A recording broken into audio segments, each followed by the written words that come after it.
car la parole de Dieu est vivante, agissante, plus acérée qu'aucune épée à deux tranchants. Elle pénètre jusqu'à la division de l'âme et de l'esprit, des jointures et des moelles. Elle est juge des sentiments et des pensées du cœur. Il n'est pas de création qui échappe à son regard. Tout est mis à nu et offert aux yeux de celui à qui nous devons rendre compte. Et maintenant, je voudrais bien sûr en venir à l'évangile de Marc 10, 17, 30.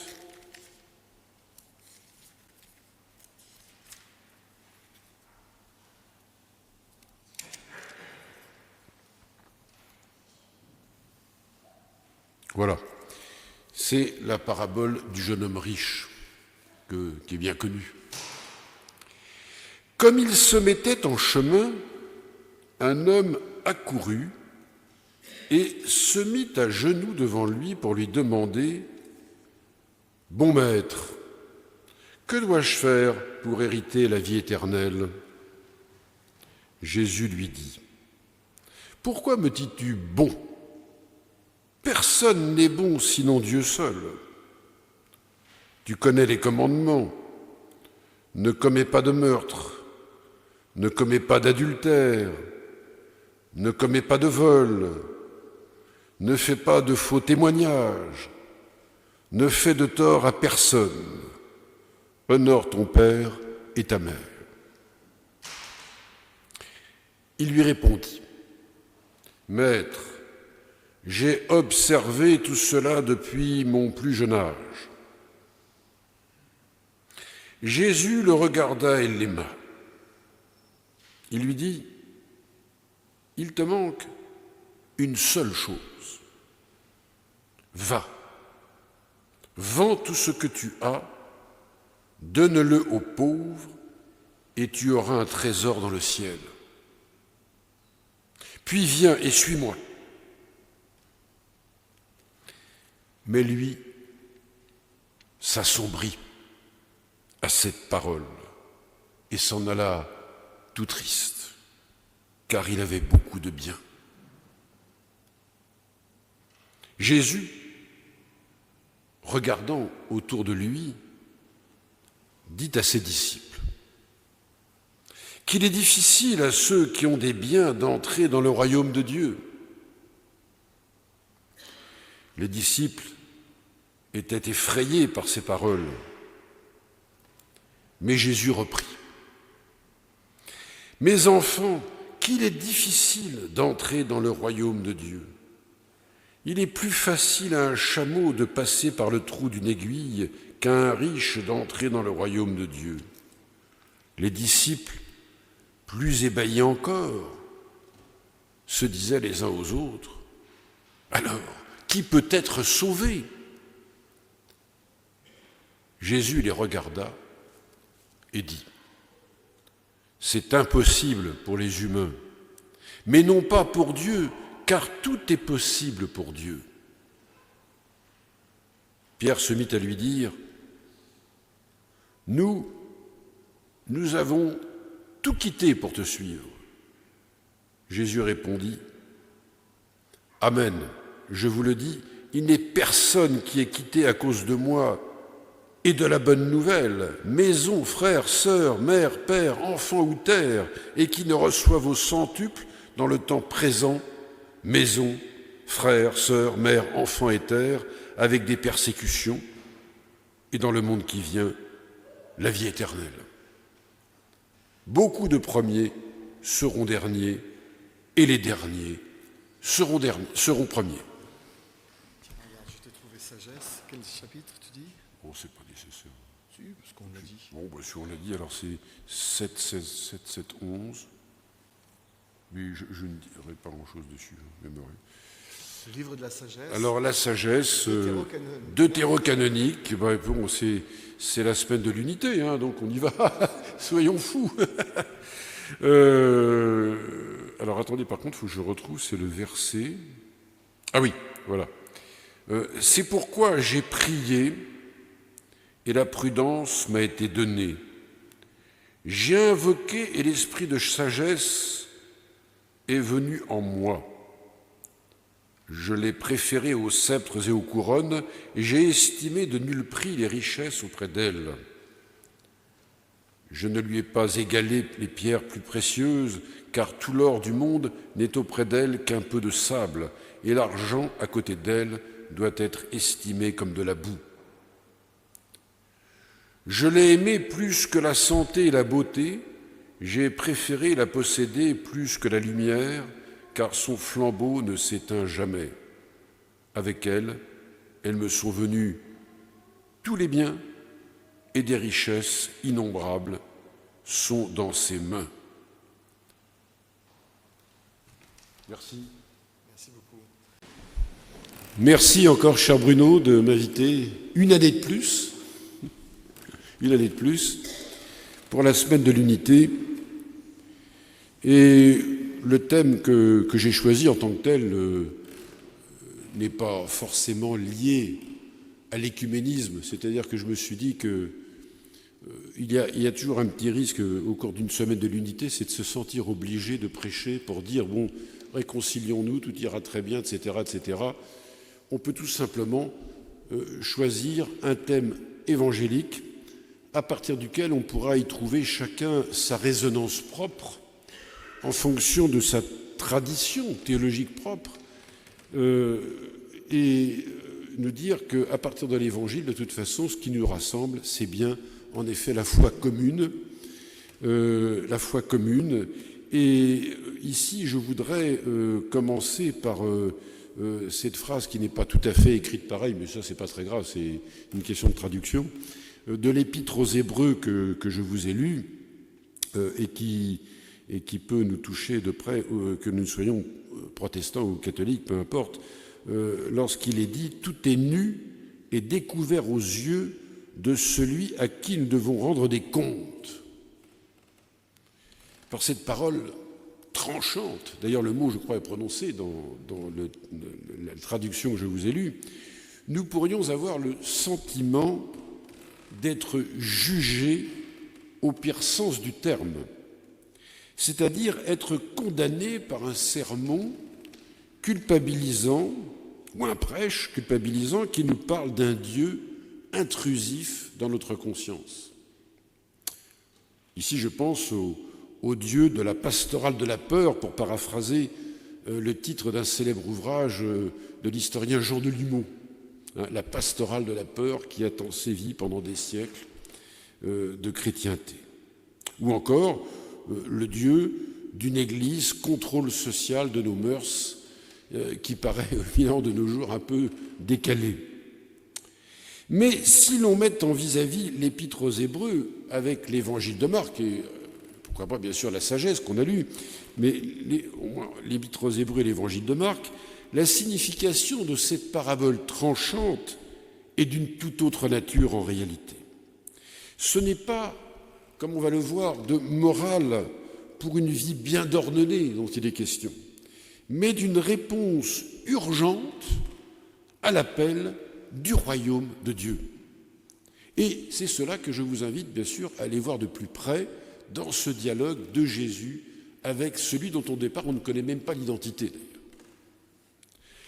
Le glaive tranchant de la parole de Dieu, en effet, appelle en effet à la vérité de notre existence, et non pas de savoir si nous sommes uniquement conformes à des préceptes moraux.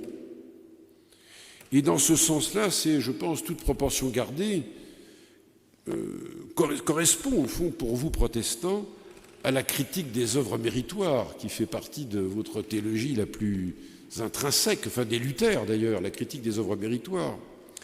Et je crois qu'on est au cœur du sujet, donc dans ce sens-là, cet évangile me paraît être une source d'inspiration pour lors d'une semaine de l'unité. Comme toujours, Jésus s'est usé de pédagogie pour annoncer l'évangile du royaume de Dieu. Ainsi, l'homme dont au commencement du dialogue on ne sait rien, comme je viens de vous le dire, il en est ainsi. Jésus commence par s'assurer s'il pratique bien les 10 commandements, c'est-à-dire en fait, en bon hébreu, on devrait plutôt dire les 10 instructions de la Torah. Le mot commandement est un mot un peu piégé, à vrai dire. Parler de commandement, on s'est habitué à parler de 10 commandements. Il y aurait un juif parmi nous, on connaît, il nous corrigerait tout de suite, donc autant le faire, aller prendre les devants, parler des 10 instructions. Dieu nous instruit, par la Torah, bien sûr, pour les juifs. Et la réponse de ce jeune homme, ou de cette personne dont on ignore tout pour l'instant, à Jésus, est clairement affirmatif. Donc, a priori, puisqu'il applique les 10 instructions, tout va bien.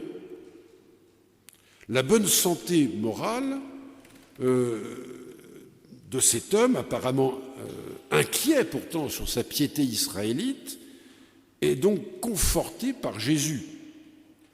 Et ainsi, le dialogue aurait pu s'arrêter à ce plan, à ce niveau-là.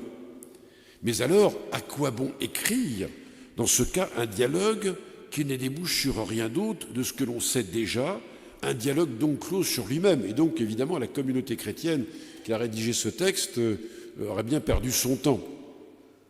Il s'agit d'annoncer l'Évangile, on l'a compris.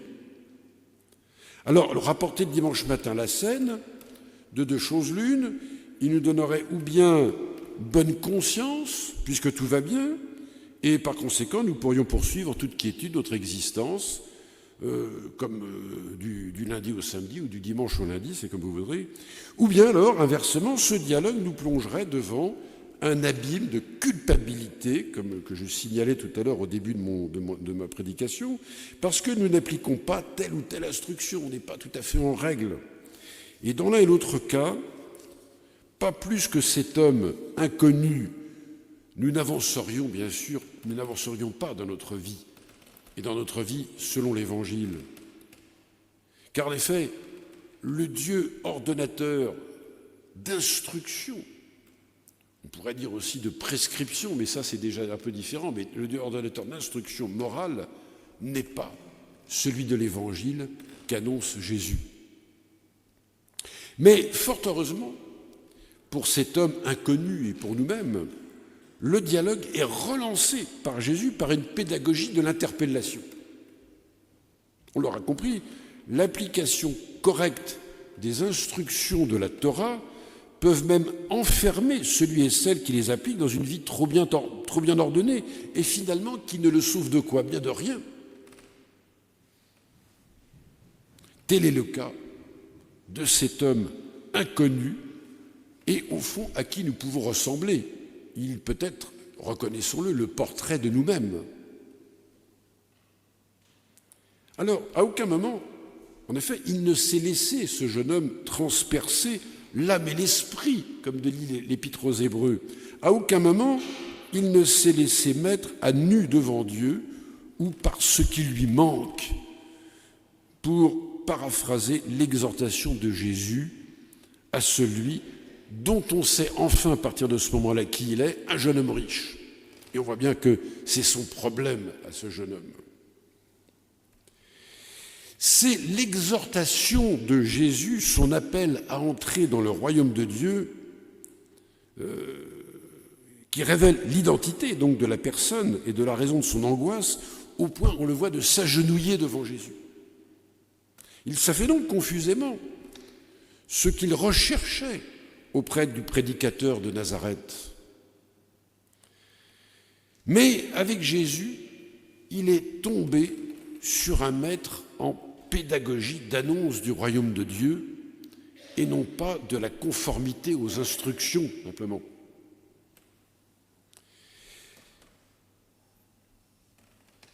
Et de fait, la pratique des 10 instructions, le jeune homme l'a bien compris, ne pouvait apaiser l'angoisse, son angoisse. Et de ce jeune homme plein d'avenir et pourtant torturé dans sa conscience. Malheureusement, on le voit dans ce récit, malheureusement, l'appel à vendre ses biens sort du cadre de ce qui est acceptable pour lui. Et là, on est au cœur du malentendu. Pourtant, si vivre des 10 instructions est conforme à la foi israélite, eh bien, vivre de la grâce offre une bien meilleure certitude pour entrer dans le royaume de Dieu. Et là, nous sommes bien devant un thème théologique parfaitement écuménique, la question de la grâce qui précède toute chose et donc qui nous place au-delà de la conformité à de simples instructions, aussi juste soient-elles.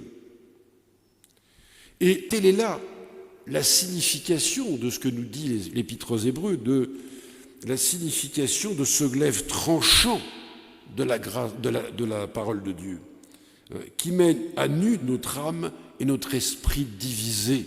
La grâce nous révèle au fond à nous-mêmes. C'est pourquoi, au moment où le jeune homme riche a eu la réponse à ce qu'il cherchait, enfin il a la réponse, pourtant ça y est, c'est fait. Jésus le lui a dit, va, vends tes biens. Eh bien, c'est à ce moment-là que ce jeune homme se détourne aussitôt, s'en va, alors qu'il a reçu de Jésus la réponse à l'apaisement tant recherché, il l'a refusé. Alors, frères et sœurs, que faut-il en conclure pour nous de cette histoire du jeune homme riche pour nous aujourd'hui? Cette histoire n'est pas qu'une histoire du passé, c'est une histoire de nous-mêmes. C'est une histoire qui nous appelle tous, qui nous interpelle tous, ou qui doit en tout cas nous interpeller.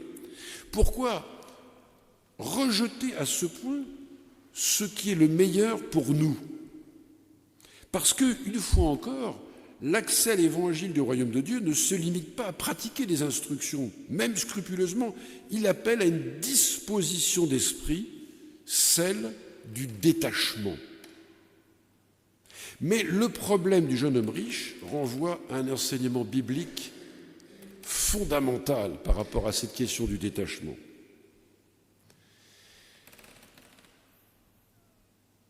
L'évangile qu'annonce Jésus s'inscrit dans la pensée, dans la continuité de la pensée biblique de l'inappropriable.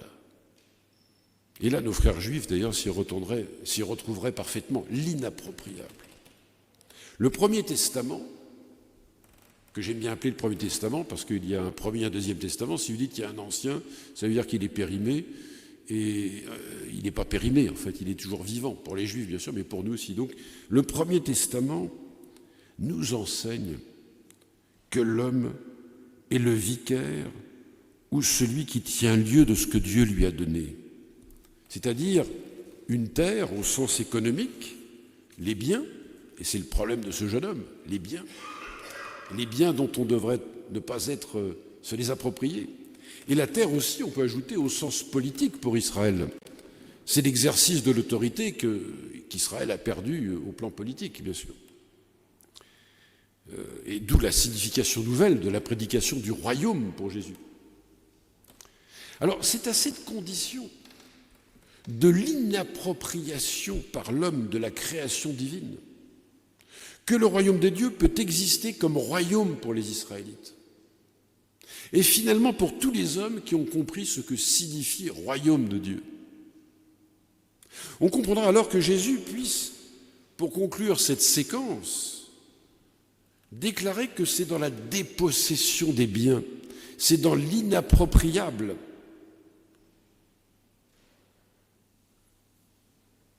et même de sa fratrie, il le dit tout à la fin, que les hommes sont appelés à recevoir le centuple. Et ce qui signifie, au travers de cette parabole, que le radicalisme évangélique n'est pas au fond une fin en soi. Ce n'est pas une utopie extrémiste. Aujourd'hui, nous avons tendance à confondre radicalisme et extrémisme, parce qu'on entend parler de la radicalisation, et le mot est devenu extrêmement négatif. Le radicalisme évangélique, c'est tout à fait autre chose.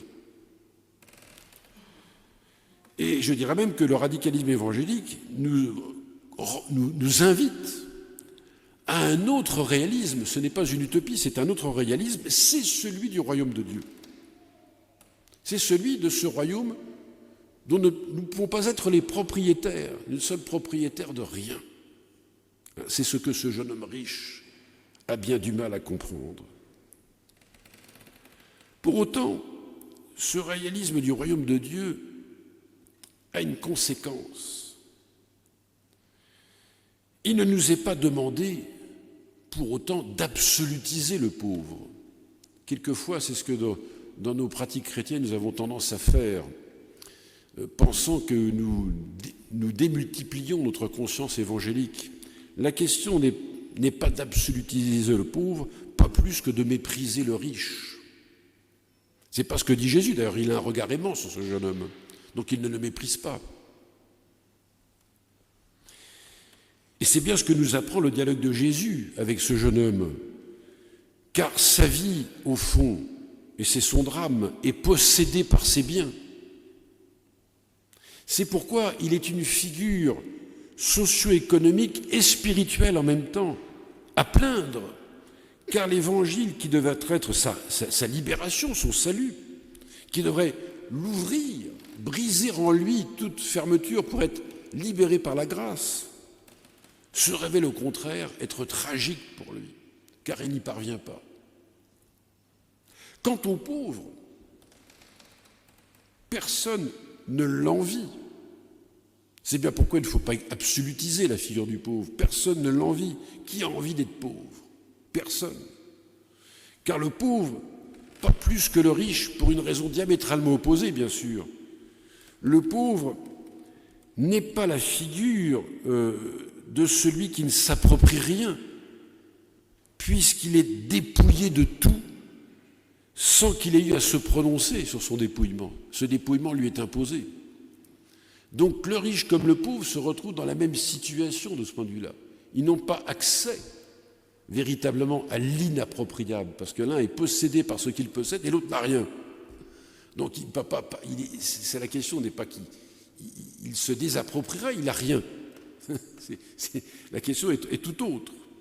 Mais en même temps, ces deux figures du riche et du pauvre qui nous traversent de nos jours encore forcément et qui traversera tous les temps, nous adressent l'un par sa vie de possesseur possédé, l'autre par son dépouillement imposé, une leçon théologique, magistrale, et qui, au fond, de ce point de vue-là, nous réunit, qu'on soit protestant ou catholique, c'est la même foi, c'est la même question, c'est le même défi, c'est la même interpellation.